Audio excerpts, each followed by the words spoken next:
credentials because I'd played with Real Big Fish. And so I was talking Don't ever say you had ska credentials ever again. I have ska credentials. You guys ready, and Beer mustard plug. Beer mustard plug. I have ska credentials. Does that work for you? Yeah, they were talking shit to us, and we were playing with them. Yeah, no, then they went on stage and they like apologized to the audience. Sorry, we didn't like that band. We're Really? sorry. Yeah. Oh wow, that's not cool. Yeah, they're Not like cool. sorry you had to endure that. Is that code for me? Like, is that something in the musician's world? Like, you just don't do that? I don't. You don't talk shit about a band you're playing with Not sure anybody. Yeah. on stage right after they just played, number one. That's the worst. And then you just don't talk shit about bands. Unless your name is fucking Mustard Plug. I'm gonna switch topics before I get you guys. Turn on me and I'll eat you alive! So I've been on this big Crosby, Stills, Nash kick lately. Yeah. I found that wormhole, I'm sure you guys know about on YouTube, where you just end up hours on end doing the same thing. Usually it's not Crosby, Stills, and Nash. No. It just happened to me a couple of days ago. and I Crosby, Stills, and Nash. / Well, Sorry. Crosby Corn's the best porn. I know. Oh, that's getting weird now. Yeah, I know. So anyway, Graham Nash was saying a story about like funding like your first demo. Yeah. Is that true? Yeah, well, he it's so crazy. Like we're family friends, and I was friends with his son Willie, and I was over at the house one day, and I was probably 19, 20, and Graham sat down. He always had an interest in the band and know what was going on. He's like, hey man, what's going on? And at that point, we were kind of out of high school. We had lost our record deal. We were fledgling, didn't know what we were going to do, and Graham was like, well, let me put you in the studio, make a demo, and that was, amazingly, that was the demo that got us re-signed again. And so he did put up the money for the demo, which was so incredible. Taught me a lot about checks later on. Well, it was the best check I ever wrote in my life. Honest to God, was the check repaying Graham. The band wrote to him afterwards.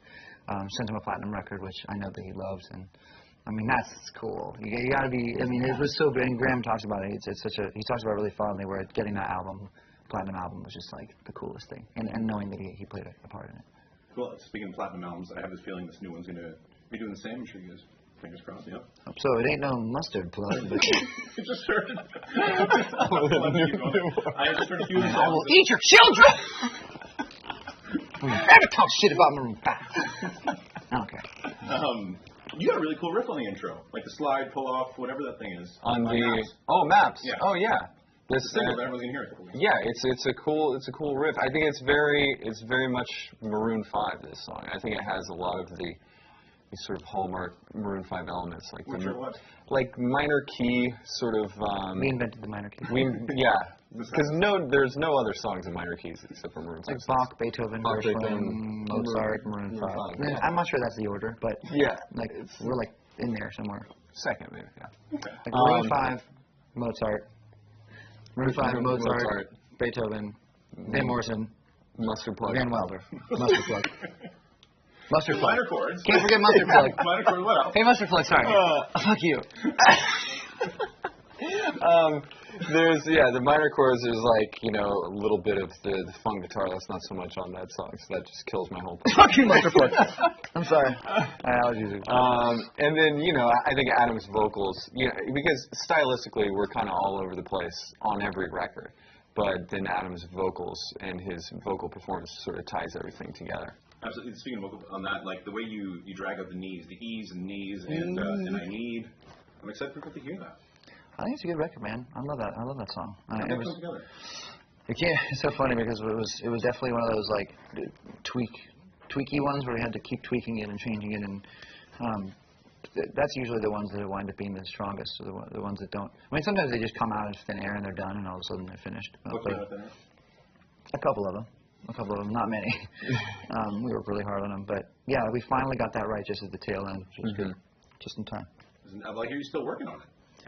Like the album, we're not done yet. A week ago, being in the we're still there. I was there yesterday. We have these 5 songs completely finished that you heard. A couple of those songs were unmixed too. So yeah, didn't sound it. Yeah, I mean we only have a few mixes in. So. Yeah, and then so we got like 5 more to go, and cool. We'll be there. Let's keep going down the songs that I've heard at least, so people can kind of know what to expect. Animals. What animal are you thinking of when smell your scent for miles like an animal? What animal? Oh, that was a metaphor. I know. It was just a stupid question I was throwing out there anyway. I'm referring to a fox and a deer. I don't know. Animals. We're, as what's that band that has a song? Mustard. No, not mustard. Well, what are you? Fucking mustard. I don't know what the fuck I was talking about. My Heart Is Open. We'll go to this one. Let's move on. My Heart Is Open is a really special song. Sia wrote that one, and collaborated with Sia on that, and that was like, it all started with Sia. And we heard a demo of it and fell madly in love with it. And it's very rare that I will hear a song like that one and say, this doesn't really need anything. It's done. Or it's close to being done, at least. We did some retooling of some lyrics and stuff, but man, that song is really beautiful and really special. And she wrote it, and I kind of co-wrote it with her, and it's just one of those it's just one of those songs that feels classic, and that's why I love it. It feels like it could have been a song 15 years ago, it could be a song now. And it's also like, it feels like it's going to work really well with the live show. Everyone can sing along and like in a big room. Mm-hmm. Big anthem. Do you guys ever write like with the live show in mind? Like thinking this will work really well on stage? Definitely. I mean, I think every song. We don't have any songs that we don't think will work in an arena. I think that's. Are there any songs you haven't played yet live, or have you done everything from every record? Oh no, I always there's like playing songs from our albums. That's a problem. I don't even know half of our songs. We learn them in the studio. We record them, and I don't know. I think that making an album full of songs is very different than the songs that work live, and it's some songs don't work live. Some songs are great on an album, like if you go see a Beatles concert back in the day, they might not have done certain songs they weren't on their record. It's just like, it's one of those things that sometimes living just in your ears is one thing, but in front of an audience, it's a very different presentation. So. But we also have this great problem, which is that in the 90 minutes or 2 hours that we have on stage, we can't play all of the songs. So, and there's certain songs that people are expecting to hear, like, we're not going to not play She Will Be Loved or This Love. And so once we get through all those songs, there's not a lot of time left to play some of those deeper album cuts. So many hits. I heard you say that, James.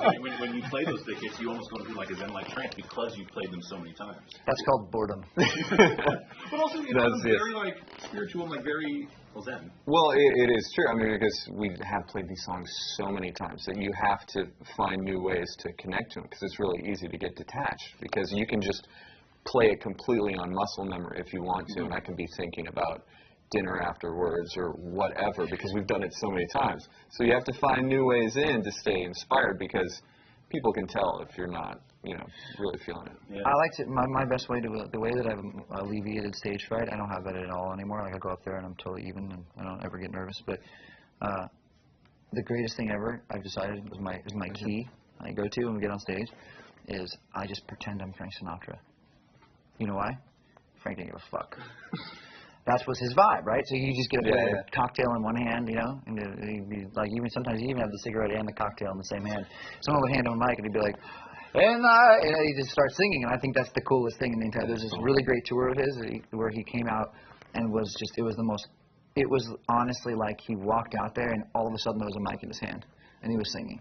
And that's the most casual approach is the best. The more you kind of anticipate it, the more it'll get in your head. But I love how just whatever, go for it. Play your songs, run around, entertain people, have fun, then go home. Does he influence your writing ever? Do you go to Frank when you're writing? He influences me just as far as his showmanship.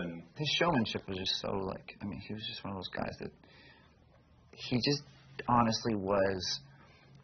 It's crazy with him because I don't have this kind of voice, and I've always envied that in certain singers. There's a certain kind of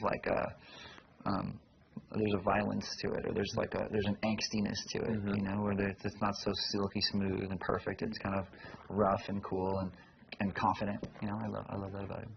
And you saying you have the silky smooth voice? Well, I mean, it's certainly not very rough or angsty or mad.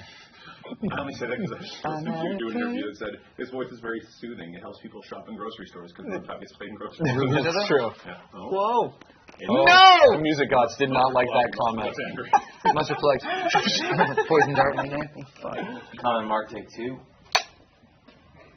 Before I let you go, we got to do something called 5 questions. 5 quick questions. Ooh. Cool. 1-word answers. Everyone gets the same ones.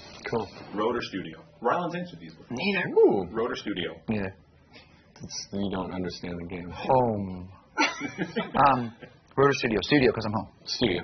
Sorry, Lennon studio. or McCartney? Pass. McCartney. If you hear a song, what usually hits you first? Lyrics, melody, or rhythm? Rhythm. Rhythm. If someone's never heard Maroon 5 before, what song do they start with? This Love. Sunday morning. In one word, Maroon 5. Awesome. Greatness. Thanks, guys.